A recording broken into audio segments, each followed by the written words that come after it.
serving the Republic of the Philippines for more than 75 years. Ito po ang Presidential Broadcast Service. Ang Pilipinas ngayon! Narito na ang pinakamainit na mga balita na nakalap sa bawat sulok ng bansa. Ihahatid sa bawat Pilipino saan man kayo sa mundo.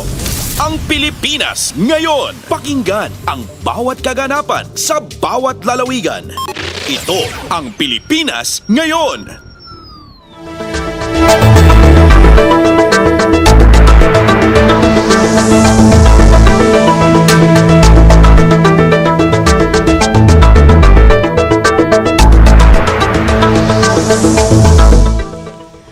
Magandang araw po sa ating mga tagapakinig. Welcome po muli sa ating programang Ang Pilipinas Ngayon. Napapakinggan po ninyo saan mang bahagi ng mundo sa pamamagitan ng ating himpilan, Radio Pilipinas, World Service, ng Presidential Broadcast Service. Napapakinggan po tayo sa mga sumusunod na shortwave frequencies sa 9.960 MHz, 12.120 MHz at 15.190 MHz. Ako po si Ven Blones, samahan po ninyo ako sa kabuuan ng ating programa ngayong araw na ito. Kapapalooban pa rin po ng ilan sa mga mahalagang balita mula dito sa ating bansa, kasama na ang mga segmentong business, sports, showbiz at ang mga ulat mula sa iba't ibang rehiyon at lalawigan dito sa Pilipinas para sa ating regional news. Samantala, nais po namin kayong imbitahin na bisitahin ang ating Facebook page, ang Radio Pilipinas World Service. Paki-follow, like at share na rin po. Ang tabayanan, sa inyo na sa ilang sandali ang kabuuan ng ating programang Ang Pilipinas Ngayon. Kumpleto, detalyadong balitaan, di papahuli sa mahahalagang kaganapan. Kamustahin ang inang bayan, ang Pilipinas Ngayon!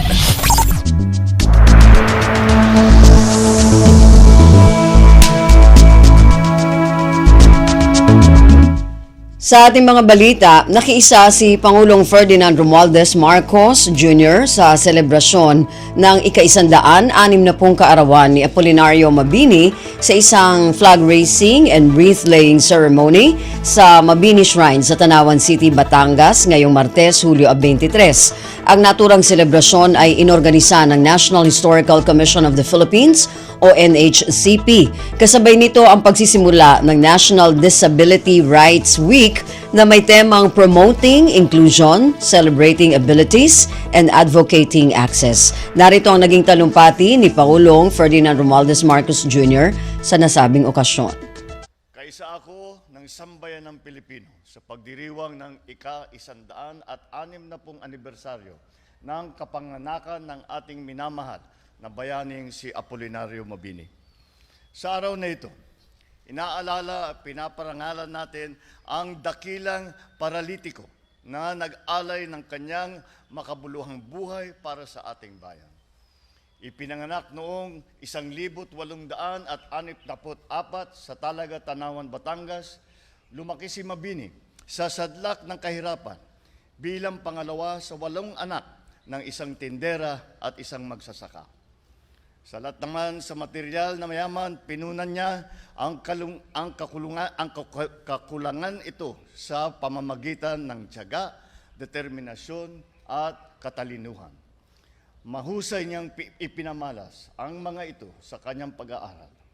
Una, sa makasaysayang paaralan ni Padre Valerio Malabanan sa Tanawan, Batangas.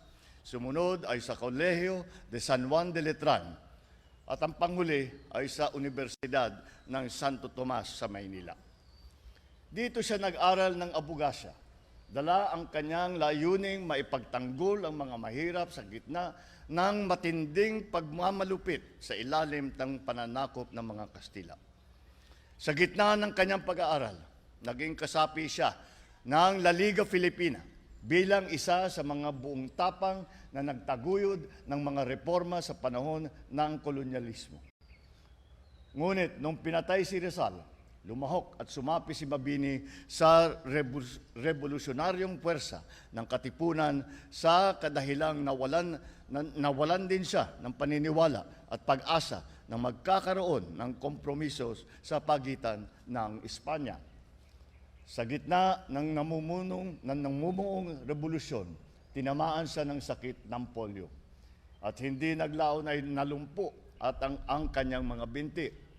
Gayunpaman, sa kabila ng kapansanang ito, hindi ito naparalisa ang kanyang nag-aalab na puso at matatag na diwa. Ang kalagayan niya, ang siyang nagbigay lakas sa kanya na gamitin ang talas ng kanyang isip bilang sandata laban sa kawalang katarungan, pang-aabuso at pang-aapi sa mga kapwa Pilipino. Tinaguri ang utak ng himagsikan. Nakapagsulat si Mabini ng ilan sa mga akdang tulad ng El Verdadero Decalogo na nagsilbing gabay ng mga makabayan at revolusyonaryong Pilipino, habang ang kanyang programa Konstitusyon de la República Filipina ay isa sa mga ikinonsiderang maging saligang batas sa Kongreso ng Malolos.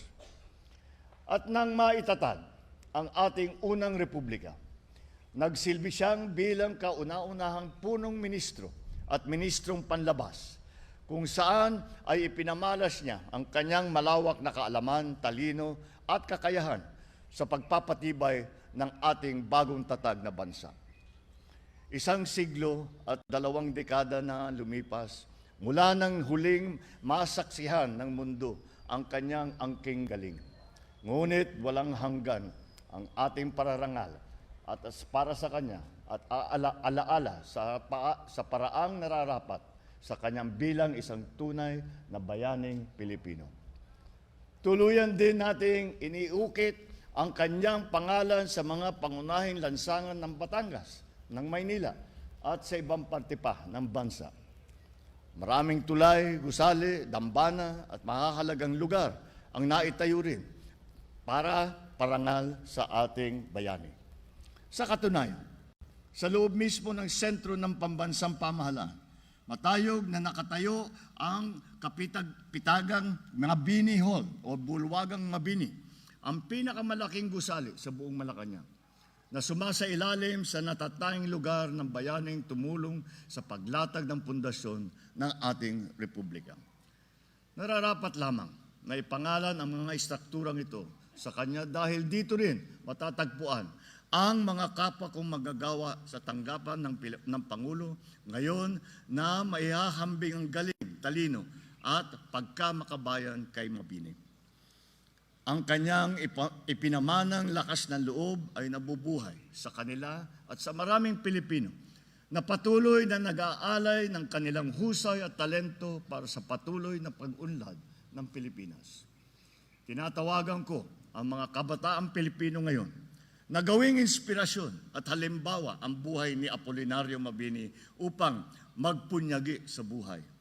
Naway higit sa maunawaan ng mga nakakabatang henerasyon ang kanyang mga pilosopiyang pampolitika at panlipunan upang sila ay mahikayat na mag-ambag sa pagsulong ng ating bansa. Si Mabini ay nagpatunay sa kaisipan na ang bawat isa sa atin ay may kakayahang gumawa ng pagbabago at tumahak sa sariling landas tungo sa tagumpay, sa kabila ng iniindang kalagayan o anumang pagsubok.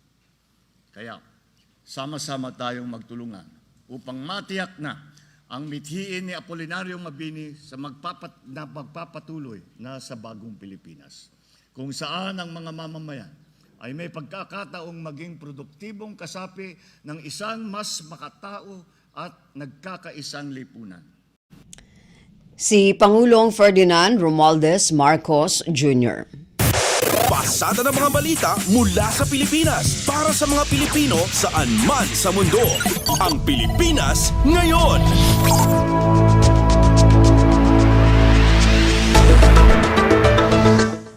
Sa iba pang mga balita, binigyang diin ni Pangulong Ferdinand Romualdez Marcos Jr. na atin ang West Philippine Sea at hindi ito kathang-isip.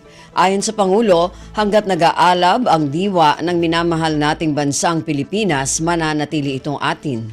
Ang West Philippine Sea ay hindi kathang-isip natin lamang. Ito ay atin. At ito ay mananatiling atin hanggat nag-aalab ang diwa ng ating minamahal na bansang Pilipinas. Pagtitibayin at palalaguin natin ang kamalayan at kaalaman ng buong bansa at titiyakin na maipapasa natin ito sa kabataan at ating susunod na mga salinlahi. Samantala, pinuri ni Pangulong Marcos ang militar, Philippine Coast Guard at mga Pilipinong mangingisda para sa ginawa nilang pagmamatsyag at sakripisyo para maprotektahan ang teritoryo ng Pilipinas. Ang Pilipinas ngayon, kasama si Ben Blones. Pinatitigil na ni Pangulong Ferdinand Romualdez Marcos Jr. ang operasyon ng Pogo sa bansa. Ayon sa Pangulo, walang magandang idinudulot ang Pogo sa bansa. Sinabi ni Pangulong Marcos na kailangan ng itigil ang panggugulo ng Pogo sa ating lipunan at panglalapastangan sa bayan. Naririnig po namin ang malakas na sigaw ng taong bayan laban sa mga Pogo. Disguising as legitimate entities, their operations have ventured into illicit areas furthest from gaming, such as financial scamming, money laundering, prostitution, human trafficking, kidnapping, brutal torture, even murder. The grave abuse and disrespect to our system of laws must stop. Kailangan nang itigil ang panggulo nito sa ating lipunan at paglalapastangan sa ating bansa. Effective today, all Pogos are banned. Si Pangulong Ferdinand Romualdez Marcos Jr. Kumpleto, detalyadong balitaan, di papahuli sa mahahalagang kaganapan. Kamustahin ang inang bayan, ang Pilipinas ngayon. Samantala, suportado ng maraming mambabatas ang tuluyang pagbabawal sa Pogo. Sinabi ni Speaker Martin Romualdez na isa itong matapang na aksyon ng Pangulo sa pagsunod sa tamang economic practices. Ang detalye ng balitang ito mula kay Kathleen Forbes. Malugod ang pagtanggap ng mga mambabatas sa pagtindig ng Pangulong Ferdinand R. Marcos Jr. na tuluyan ng ipagbawal ang Pogo sa bansa. Ayon kay Speaker Martin Romualdez, isa itong bold move na nagpapakita ng commitment ng Pangulo sa pagsunod sa economic practices. Maging kay dating Pangulo at Pampanga Representative Gloria Macapagal Arroyo, welcome ang anunsyo ni PBBM. Anya, isa ito sa mga paksa na hinihintay ng marami na mabanggit sa kanyang zona. Kabilang na siya dahil mayroong Pogo sa kanyang distrito. Sa panig naman ni Camarines Sur Representative Elder Villaferte, tama lang ang desisyon ng Pangulo dahil nakakasira ang Pogo sa imahe ng bansa at bantarin ito sa kabataan. Naniniwala naman si One Rider Porteles Representative Rod Gutierrez na dapat ituloy pa rin ang ginagawang investigasyon ng Kamara ukol sa mga Pogo-related crimes.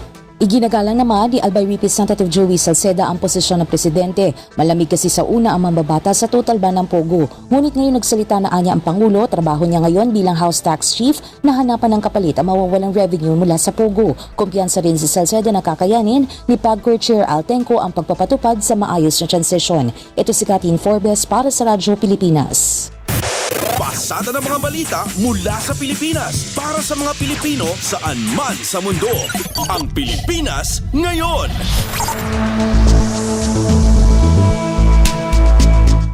Ipinangako ni Pangulong Ferdinand Romualdez Marcos Jr. na ipupursige nito ang pagtapos sa bagong specialty centers para sa mga cancer patient. Kasalukuyang itinatayo na ang UP-PGH Cancer Center at Philippine Cancer Center ng Department of Health o DOH para sa mga may naturang sakit. Ayon kay Pangulong Marcos, malapit nang makumpleto ang proyektong ito at magiging kaagapay sa laban ng bansa kontra cancer. The UP-PGH Cancer Center is the first PPP to be approved in this administration. Together with the Philippine Cancer Center of the DOH, which broke ground last March, these two specialty hospitals will soon join our nation's fight against cancer. Ni Pangulong Ferdinand Romualdez Marcos Jr. Ang Pilipinas ngayon, kasama si Ben Blones. Ipinangako ni Pangulong Ferdinand Romualdez Marcos Jr. na bubuo at aayusin ng kanyang administrasyon ang mga dam at farm-to-market roads para lumakas ang sektor ng agrikultura at matiyak ang seguridad sa pagkain. Ayon kay Pangulong Marcos, bubuhayin muli ng pamahalaan ang irigasyon sa halos 38,000 hektarya ng lupain sa buong bansa. Sinabi ng Pangulo na may mga irigasyon ding magagamit sa pagkontrol ng baha, paglikha ng kuryente at maging sa turismo. Patuloy tayo nagbubukas at nagkukumpuni ng mga irigasyon sa buong Pilipinas. Ngayong taon, bibigyan natin ng patubig ang halos 45,000 hektarya ng bagong lupain. Si Pangulong Ferdinand Romualdez Marcos Jr. Kumpleto, detalyadong balitaan, di papahuli sa mahahalagang kaganapan. Kamustahin ang inang bayan, ang Pilipinas ngayon.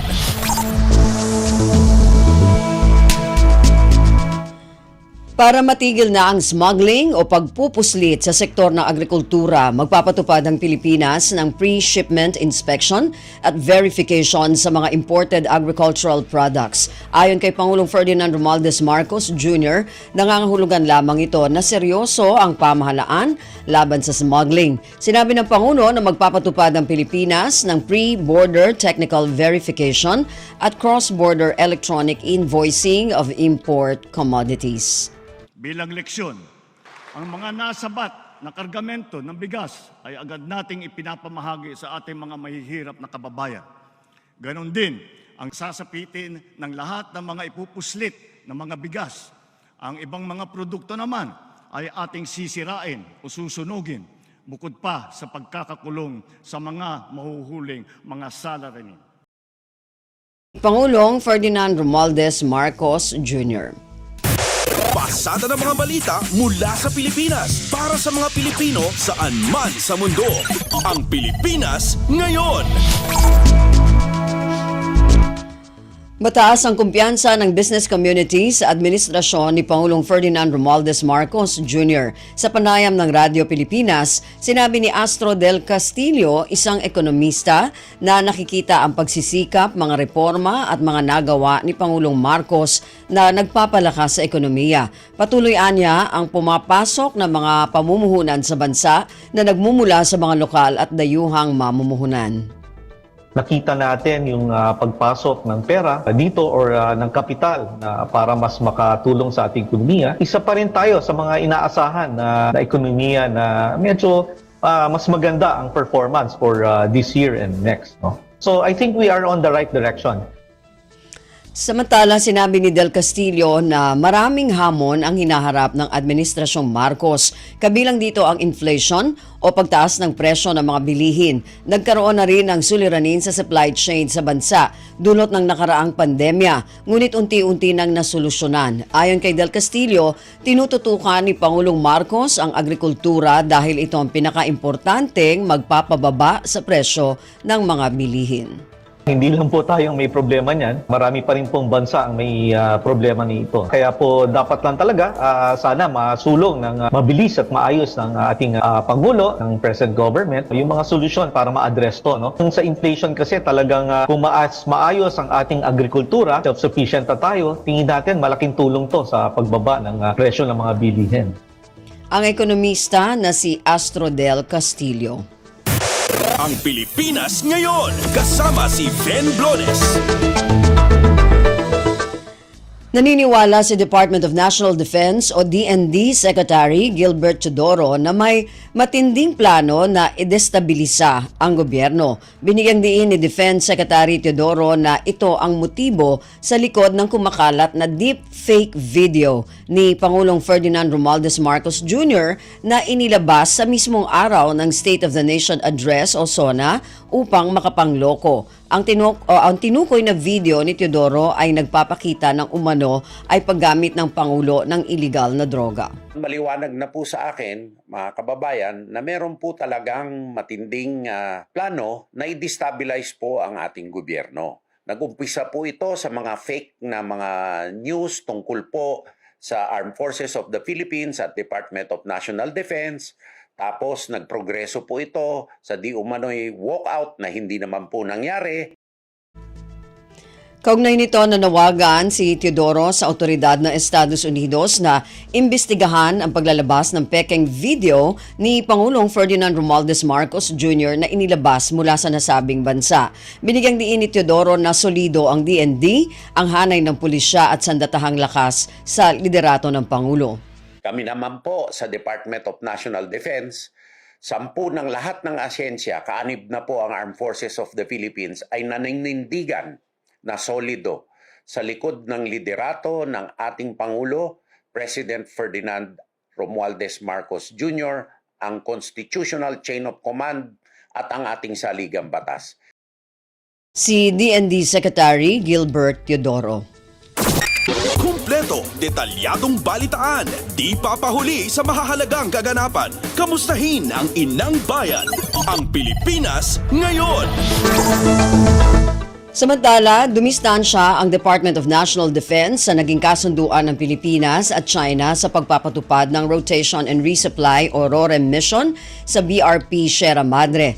Ayon kay Defense Spokesperson Director Arsenio Andolong, may mga bagay silang nais munang linawin sa Department of Foreign Affairs kaugnay dito at ipauubayan na sa National Maritime Council ang anumang komento dahil ito ang may poder hinggil dito. Ang detalye ng balitang ito mula kay J. Mark Dagala. Hinihintay pa ng Department of National Defense ang detalyadong ulat mula sa Department of Foreign Affairs hinggil sa naging kasunduan sa pagitan ng Pilipinas at China. Ito ay may kaugnayan sa pagsasagawa ng Rotation and Resupply o RORE mission sa mga sundalo na nakaimpil sa nakasadsad na BRP Sierra Madre sa Ayungin Shoal. Sa panayam ng Defense Press Corps kay Defense Spokesperson Director Arsenio Andolong, may mga bagay silang nais munang linawin sa DFA hinggil dito. Gayunman, sinabi ni Andolong na ipinaubayan na nila sa National Maritime Council ang anumang komento patungkol sa usapin dahil ito ang may poder hinggil dito. Giit pa ni Andolong, iisa lamang ang layunin ng nasabing pag-uusap at ito ay para pahupain ang tensyon sa pagitan ng dalawang bansa upang panatilihin ang kapayapaan at katatagan sa rehiyon. Bagay na binigyan din naman mismo ni Pangulong Ferdinand R. Marcos Jr. sa kanyang ikatlong State of the Nation Address o SONA kahapon. J. Mark Dagala, Radyo Pilipinas. Pasada ng mga balita mula sa Pilipinas para sa mga Pilipino saan man sa mundo. Ang Pilipinas ngayon.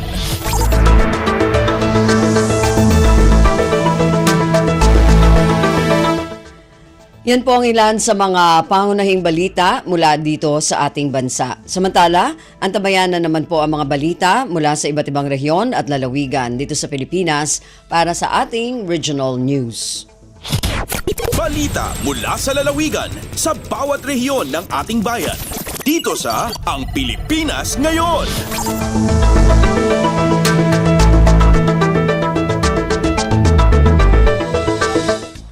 Dumako na tayo sa ating regional news.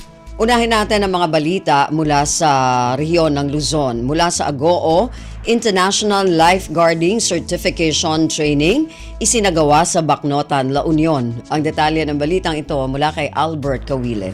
Inyuswa ti ili ti Bacnotan La Union ti International Lifeguarding Certification Training. Maben iti panakipagtinulong ti Surf Life Saving Australia kan Pilipinas kas panglaglagip iti World Drowning Prevention Day 2024. Nabarang ay nabrasa ni Vice Mayor Francis Fontanilla dagiti participantes ket inyibkas na ti panagyaman na gaputa makapadas dagiti residente ti panagsanay a makatulong no dumteng dagiti didigra. Pasari ti panagadal ti World Health Organization nasurok 2,000 at tao ti matmotay iti kadatawan gapo iti pannakalmes. Daytoy met ti kanguruna na pakaygapuan ti ipapatay dagiti ubing ka nagtutubo nga agtawan iti may saginggat 14 iti sangalubungan. Ti upat nga aldaw a panagsanay ket nagipasatan ti nasurok 40 nga individual manipod kadagiti coastal barangay, surfers, resort staff ken dadumapay nga empleyado manipod iti lokal a gobyerno ti probinsya. Indawluan dagiti trainer manipod iti Australia, Vietnam, Indonesia ken Pilipinas. Ti panagsanay anang rugi iti kalman Hulyo 22. Dagiti ti mabuno iti upat nga aldaw a panagsanay ket umawat iti International Lifeguard Certification iti mismong aldaw ti World Drowning Prevention Day Celebration 2024 inton Hulyo 25. Manipod RP Ago, Albert Kawile para sa Radyo Pilipinas World Service. Balita mula sa lalawigan sa bawat rehiyon ng ating bayan. Dito sa Ang Pilipinas Ngayon. Maraming salamat, Albert, yan ang ulat mula sa Agoo at kabuuan na ulat mula sa rehiyon ng Luzon. Dumako naman tayo sa rehiyon ng Kabisayaan mula sa Borongan, Department of Social Welfare and Development Field Office 8. Sinimula na ang Project Lawa at Binhi Payout sa Eastern Samar. Ang detalye ng balitang ito mula kay Dayan Camplon. Kataliwanhan paghag-id ngan pagtrabahoan sobra mil nga benepisyaryo tikang haupat nga mga bungton Eastern Samar, bungton San Policarpo, Oras, Dolores, Sipapad, han Department of Social Welfare and Development Field Office 8 na ipanhatag na hanasabing ahensya ang kantidad 7,500 pesos nga suhol ha mga benepisyaryo hadto na kalabay nga simana. Kabugusan na kapag pahamtanghin por lo menos 9 million pesos ang ahensya hasyan nga simanahan payout para han Project Lawa at Binhi or local adaptation to water access and breaking insufficiency through nutritious harvest for the impoverished. Ay laramhin nga proyekto ang mga benepisyaryo nagdumarin pananumhin magdero-dilain nga produkto na kapag buo nga nagpagtuhain mga water system nga fish pond sa tagsa-tagsa nga lugar. Panuhin nga proyekto nga mabuligan ng mga parag-uma, mga risda nga iba pa nga lakip ha vulnerable nga sektor ha komunidad para tiha pinansyal para mabaton ang epekto han El Nino ngan La Nina. Tikang dediha syudadan Borongan, Dayan Camplon para Radyo Pilipinas World Service. Balita mula sa lalawigan sa bawat rehiyon ng ating bayan. Dito sa Ang Pilipinas Ngayon.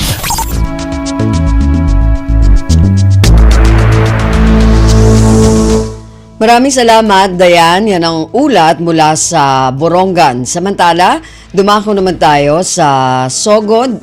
Mahigit 100 magsasaka ng palay sa Southern Leyte nagtapos sa pagsasanay ng TESDA. Ang detalye ng balitang ito mula kay Aljon Malot.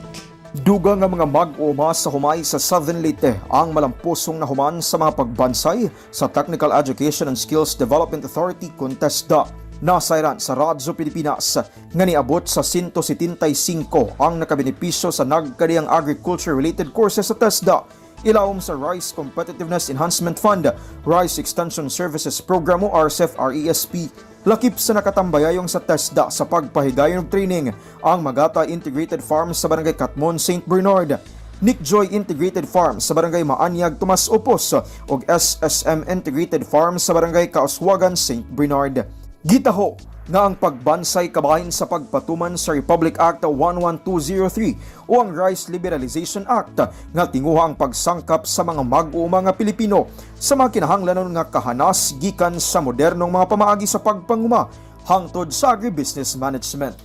Gikan sa Sugod, Southern Leyte, Aljon Malot para sa Radyo Pilipinas World Service.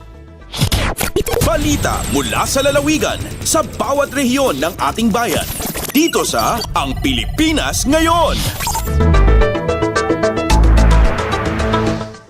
Maraming salamat, Aljon. Yan ang ulat mula sa Sogod at kabuuan na ulat mula sa rehiyon ng Kabisayaan.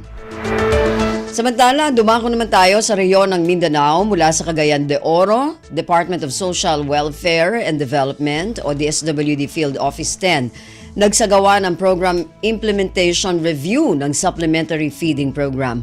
Ang detalye ng balitang ito mula kay Teza Orellana. Ang DSWD Field Office 10 pinaagi sa Supplementary Feeding Program nagpahigayon og Program Implementation Review alang sa ika-30 na cycle sa pagpatuman niini. Ang kalihukan nagpakita sa presentasyon sa usa ka accomplishment report nga nagpakita sa mahinungdanong pag-uswag sa pagtimbang sa kahimtang sa nutrasyon sa mga bata nga benepisyaryo sa nagkalain-laing local government units. Atol sa kalihukan usa ka komprehensibo nga plano sa pag-atiman sa nutrasyon ang gihatagan og gibug-aton aron matubag ang mga panginahanglanon sa nutrasyon sa mga bata nga benepisyaryo sa rehiyon. Kini nga sesyon nagtumong sa pagsangkap sa mga partisipante sa kahibalo aron mas maayo nga matubag ug makunhuran ang stunting sa ilang mga komunidad. Isip pag-ila sa ilang bililhong pagsuporta, 33 ka mga barangay captain usab ang gipasidunggan tungod sa pagpasayon sa epesyente sa pagpatuman sa programa pinaagi sa paghatag og mga designated barangay covered courts ug mga lugar isip drop-off points sa mga baligya. Ang DSWD Field Office 10 nagtumong sa pagpadayon sa ilang misyon sa pagsiguro sa food security o pagpalambo sa kaayuhan sa mga kabataang Pilipino. Ikan dinhi sa Radyo Pilipinas, Cagayan de Oro, kinisitas sa Orellana para sa Radyo Pilipinas World Service. Balita mula sa lalawigan sa bawat rehiyon ng ating bayan. dito sa Ang Pilipinas Ngayon. Maraming salamat, Teza. Yan ang ulat mula sa Cagayan de Oro. Samantala, dumako naman tayo sa Zamboanga. Local School Board ng Zamboanga kumuha ng panibagong mga guro upang dagdagan ang bilang ng mga guro sa lungsod. Ang detalye ng balitang ito mula kay Justine Bulanon. Yamanhar el Local School Board del Ciudad de Zamboanga additional 38 nuevo magamaestra para aumenta el número del magamaestra na elementarya y sekundarya ng magkapubliko eskwelahan na syudad. Base na mensyonang numero, el 7 maestra ay designan na elementarya y el 31 na sekundarya.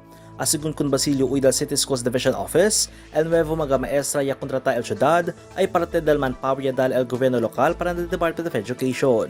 El sueldo de este maga LSB maestra ay sa kaestaban na Special Education Fund, i-receive también sa sila maga benepisyo igual na maga empleyado del gobyerno lokal. Asigun pa kun Presidente Ferdinand R. Marcos Jr. na suyo ang State of the Nation Address o SONA ayer, ya aloko pondo el gobyerno para na implementasyon del Expanded Career Progression System para na maga maestra na magkapubliko eskwelahan. Desde na Ciudad de Zamboanga, esta si Justine Bulanon para na Radyo Pilipinas World Service. Balita mula sa lalawigan sa bawat rehiyon ng ating bayan. Dito sa Ang Pilipinas Ngayon.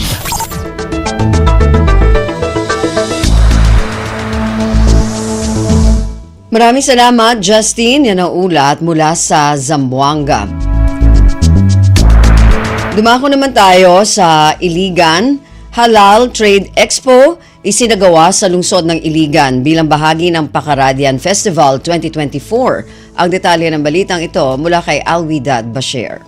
Nagsugod na ang usa sa mga dako nga kalihukan alang sa pagsaulog sa Pakaradian Festival 2024 dinhi sa lungsod sa Iligan.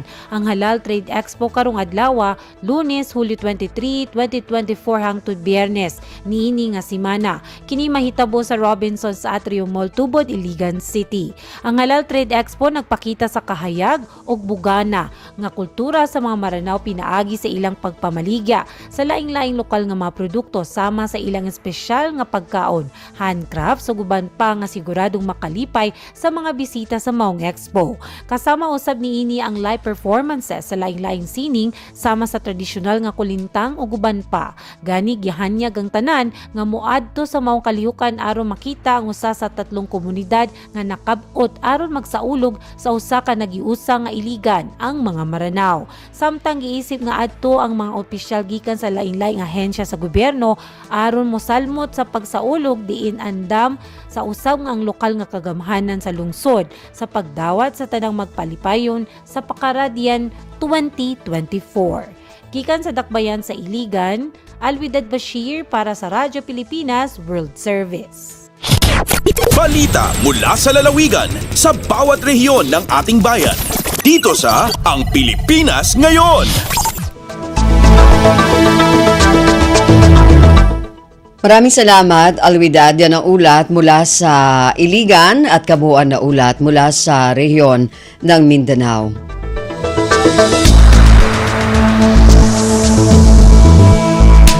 Narinig po ninyo ating regional news para sa araw na ito. Kalipunan ng mga balita mula sa iba't ibang rehiyon at lalawigan dito sa Pilipinas. Samantala, antabayanan naman po ang ating mga segmentong business, sports at showbiz.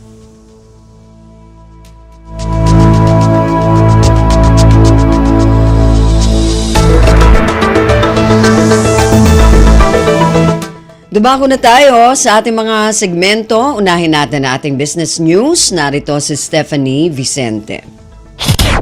Lagay ng ekonomiya, kalakalan, negosyo at iba pa. Atin ang alamin dito sa Ang Pilipinas Ngayon. Magandang araw, narito tayong muli para sa segmentong Balitang Negosyo at Kalakalan. Bumaba ang bilang ng mga mahirap na Pinoy noong 2023 kumpara sa naunang 2 taon ayon sa Philippine Statistics Authority o PSA. Sa preliminary results ng Family Income and Expenditure Survey o FIES ng PSA ay lumitaw na may 17.54 na milyong mahirap na Pinoy noong 2023 na katumbas ng poverty incidence na 15.5%. Mas mababa ito sa 19.99 na milyong mahirap na Pinoy noong 2021 nang ang poverty incidence ay nasa 18.1% at sa 17.67 milyon noong 2018 na ang poverty incidence rate ay 16.7%. Ayon sa PSA, ang pagbaba ay dahil sa pagtaas ng mean per capita income na lumago ng 17.9% sa 85,290 pesos, mas mabilis sa pagtaas sa poverty threshold na umakyat ng 15.3% sa 33,296 pesos. Ang pinakamalaking pagtaas sa mean per capita income ay naitala sa first decile class na umakyat ng 25.3% sa 24,954 pesos. Sinundan ito ng second decile class na tumaas ng 22.9% sa 36,716 pesos at ng third decile class na umakyat ng 22.2% sa 45,596 pesos. Pagdating sa pamilya, may 3 milyong mahirap na pamilya noong 2023 na katumbas ng poverty incidence na 10.9%. Kumpara ito sa 3.50 pamilya noong 2021 na may poverty incidence rate na 13.2% at sa 17.67 milyong pamilya noong 2018 na may poverty incidence rate na 16.7%. Ang FIES ay isinagawa noong July 2023 base sa kinulektang income data mula January hanggang June 2023 at noong January 2024 base sa kinulektang income data mula July hanggang December 2023. Ayon sa National Economic and Development Authority o NEDA, ang pinakahuling figures ay hindi lamang nagpapakita ng improvement kung hindi nahigitan din ang 16.0% hanggang 16.4% na target ng pamahalaan para sa 2023 tulad ng itinampok sa Philippine Development Plan 2023 to 2028. Lagay ng ekonomiya, kalakalan, negosyo at iba pa. Atin ang alamin dito sa Ang Pilipinas Ngayon. Sa iba pang mga balita, nagtala ang Investment Promotion Agencies o IPAs sa ilalim ng Department of Trade and Industry o DTI na mahigit 2.73 trilyong pisong halaga ng proyekto mula July 2022 hanggang May 2024. Ayon kay DTI Secretary Alfredo Pascual, ang pledges ay nagmula sa 1,090 projects na nakarehistro sa DTI Attached IPAs Board of Investments o BOI at Philippine Economic Zone Authority o PEZA. Sa nasabing investment approvals, 658 projects na nagkakahalaga ng 2.4 trillion pesos ang nakarehistro sa BOI at 432 projects na nagkakahalaga ng 331 billion pesos ang inaprubahan naman ng PEZA. Ayon kay Pascual, ang investment commitments ay lilikha ng 182,000 trabaho kung saan 102,000 dito ay magmumula sa mga proyekto na nakarehistro sa BOI at 80,000 naman mula sa PEZA registered projects. Sinabi ni Pascual na ang policy reform ni Pangulong Ferdinand R. Marcos Jr. sa unang 6 na buwan ng kanyang administrasyon ang nagpahintulot sa 100% foreign ownership sa renewable energy o RE projects ay nagpataas sa investment approvals ng DTI Attached IPAs sa nakalipas na 2 taon. Noong 2023 lamang, ang BOI ay nagtala ng 986.14 billion pesos na halaga ng RE investments kung saan ang pinakamalaki ay nagmula sa offshore wind projects. Kaugnay sa prioridad ni Pangulong Marcos Jr. na matiyak ang food security, ang BOI ay nagtala ng pagtaas sa agribusiness investments sa 29.15 billion pesos noong nakaraang taon, tumaas ng 342% mula 6.6 billion pesos na pledges sa sektor na ito noong 2022. Lagay ng ekonomiya, kalakalan, negosyo at iba pa. Atin ang alamin dito sa Ang Pilipinas Ngayon. At sa pagwawakas ng ating segmento, nagsimula nang dumating sa bansa ang mga imported na bigas sa ilalim ng bagong tariff scheme. Hanggang July 11 ngayong taon, may 302 import clearances ang in-issue na may mababang taripa tulad ng minamandato ng Executive Order No. 62. May 35,594 metric tons ng imported na bigas ang dumating sa bansa at inaasahang ibebenta ito sa mas mababang halaga. Base sa paunang pagtaya, 6 hanggang 7 pesos kada kilo ang matatapyas sa retail prices dahil sa bawas taripa. Ayon naman sa Department of Agriculture o DA, mararamdaman ng publiko ang pagbaba sa presyo ng bigas sa Agosto. Lagay ng ekonomiya, kalakalan, negosyo at iba pa. Atin ang alamin dito sa Ang Pilipinas Ngayon. At dito na natatapos ang ating segmentong Balitang Negosyo at Kalakalan. Para sa Radyo Pilipinas World Service, ito si Steph Vicente. Muli, magandang araw. Lagay ng ekonomiya, kalakalan, negosyo at iba pa. Atin ang alamin dito sa Ang Pilipinas Ngayon.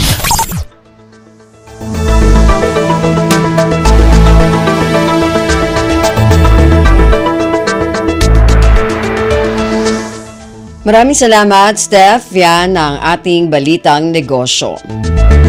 Samantala, para sa ating balitang pampalakasan, narito naman si Leo Magpayo. Updates at pinakahuling mga usapin sa mundo ng palakasan. Atin ang pakinggan dito sa Ang Pilipinas Ngayon. Magandang araw. Narito na po ang sports balita.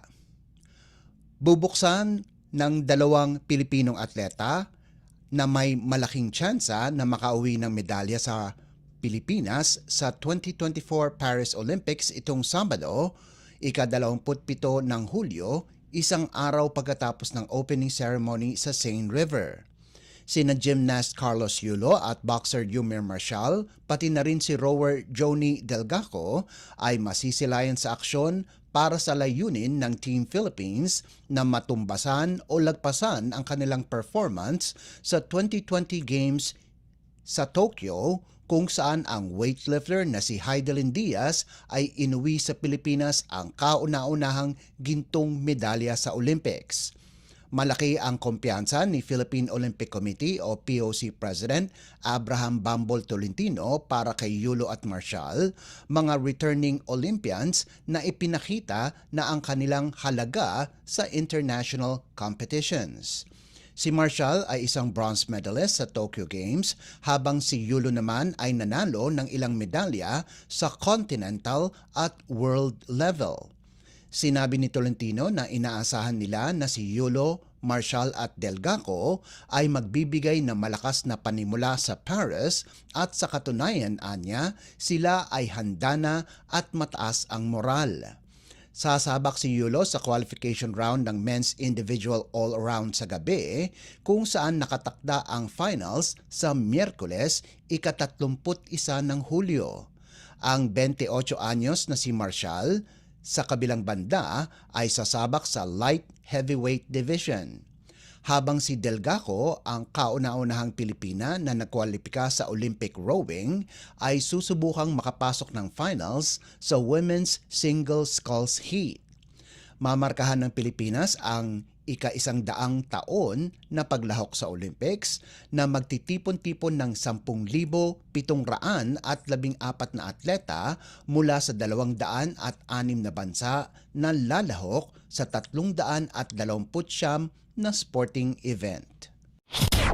Updates at pinakahuling mga usapin sa mundo ng palakasan. Atin ang pakinggan dito sa Ang Pilipinas Ngayon.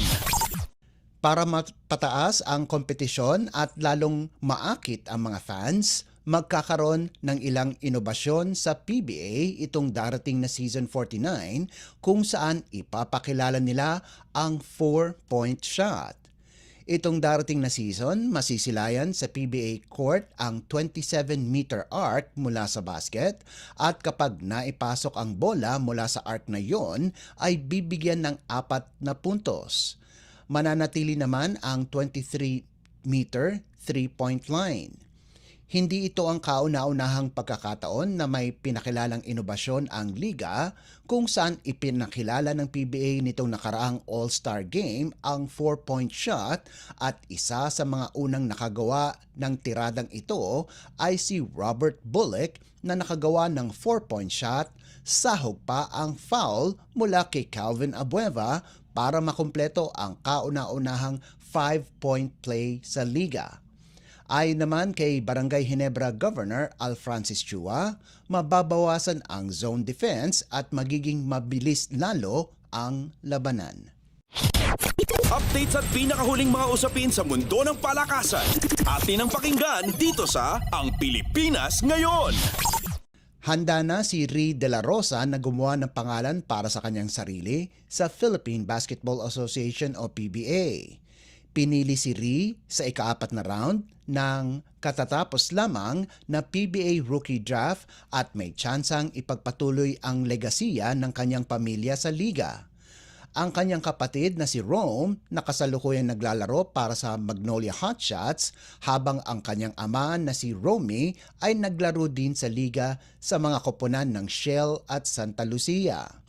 Si Ree ay produkto ng Jose Rizal University at ang kanyang daan patungo sa paglalaro ng profesional ay hindi naging madali.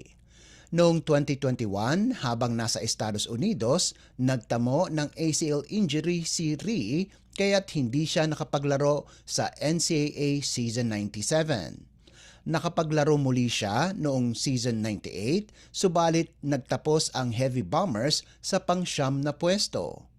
Gumanda naman ang laro ni De La Rosa sa Season 99 kung saan naglaro ito sa pagbubukas ng liga, subalit nagkasakit ito at hindi nakapaglaro ng ilang laban. Nakabalik naman kaagad ito sa paglalaro, subalit hindi ito sapat at nagtapos ng pang-anim ang Heavy Bombers. Kasalukuyang naglalaro si De La Rosa sa Iloilo Royals sa Maharlika Pilipinas Basketball League o MPBL.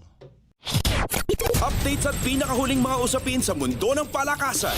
Atin ang pakinggan dito sa Ang Pilipinas Ngayon. At yan ang pinakahuling balita sa larangan ng palakasan. Para sa Radyo Pilipinas World Service, ito po si Leo Magpayo. Magandang araw. Updates at pinakahuling mga usapin sa mundo ng palakasan. Atin ang pakinggan dito sa Ang Pilipinas Ngayon.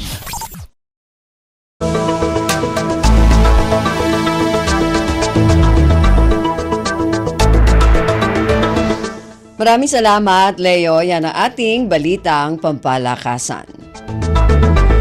Samantala, para sa mga nag-aabang ng mga chismis mula sa mundo ng showbiz, para sa ating showbiz balita, narito si Mama JT. Ang latest, ang hottest sa showbiz and entertainment. Heto na sa Ang Pilipinas Ngayon.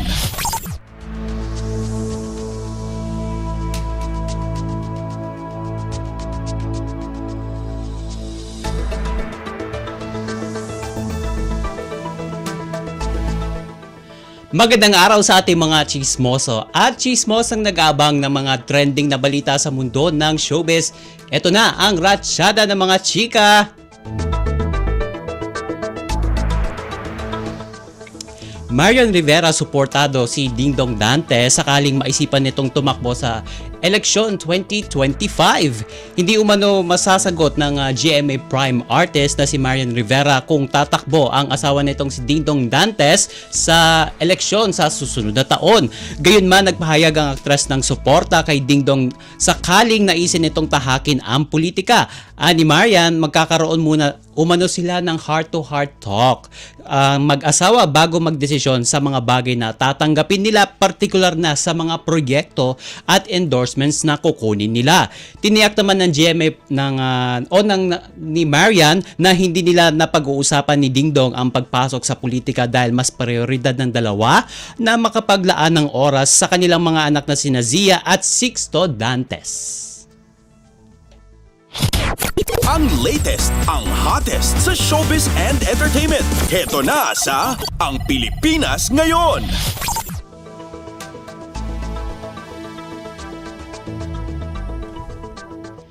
Samantala sa iba pa natin chika for today, si Kobe Paras ay kinumpirma ang real score nilang ni Kailin Alcantara.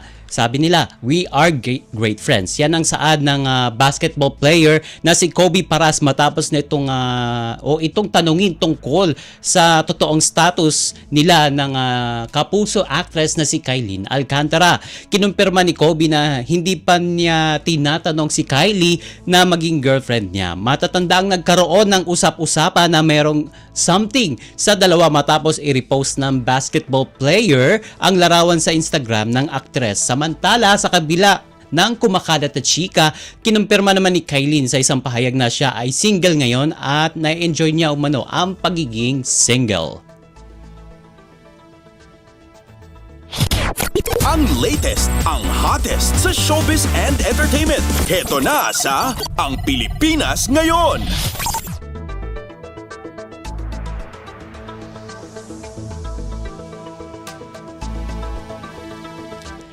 At sa uli natin chika for today, muling naungkat ang kontrobersya tungkol sa anak ni Nadia Montenegro sa aktor na si Baron Geisler. Sa episode ng Fast Talk with Boy Abunda nito lamang July 19, ikunento ni Nadia ang isang beses na pagkikita ni Baron at ang anak nito sa kanya. Saad ni Nadia, quote and unquote, "This child has been through so much that she did not deserve," na pinangakuan siya ng sige makikita tayo ng isang beses pero walang makakaalam. Sabi pa niya, tanong ni Tito Boy, quote and unquote, "So you're saying now at a certain point there was an acknowledged relationship between your daughter and Baron?" Sang sagot ni Nadia, quote and unquote, "They were always in contact from social media but never na hide, walang ganon." Gayunman, kinumpirma ni Nadia na alam daw ni Sofia na si Baron talaga ang ama nito.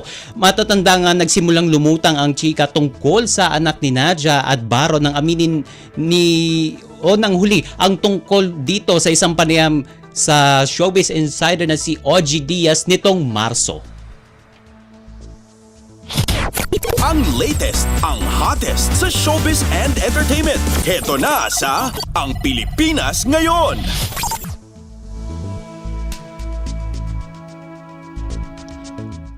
At wala na tayong oras para sa ating balitang artista. Maraming salamat mga ka-chismis sa pakikinig sa aking mga chika for today. Ako po si Mama JT para sa Radyo Pilipinas World Service.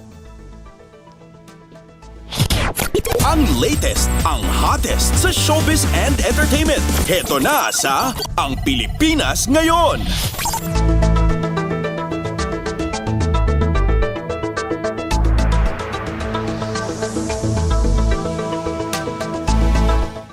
Okay, maraming salamat Mama JT. Yan ang ating showbiz balita.